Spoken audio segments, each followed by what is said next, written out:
Large language models are great at generating text, but your application needs more than words.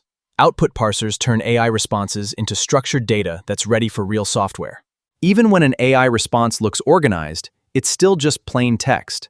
Without structure, your application has to figure out what every piece of that response actually means. Think of an output parser as a translator. It sits between the model and your application, converting AI-generated text into structured data that your code can understand. Everything starts with a prompt.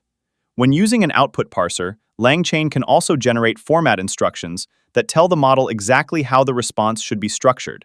The chat model receives both the user's request and the formatting instructions. This greatly increases the chances of producing output in the structure your application expects. The model returns a response that looks like JSON, but it's still just plain text. Before your application can use it reliably, that text needs to be parsed.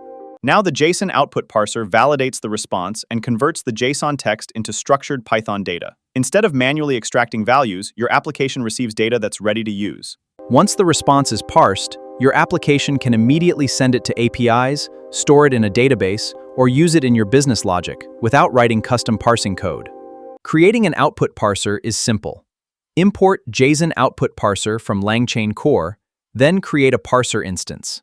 That's all the setup you need. After calling the model, simply pass the response into parser.parse. If you're using LangChain expression language, the parser can also become part of the pipeline itself. Output parsers make AI responses predictable. They simplify integration with APIs and databases, reduce manual parsing logic, help you build production-ready applications with confidence. Output parsers transform AI text into reliable, structured data, making LangChain applications easier to build, integrate, and scale.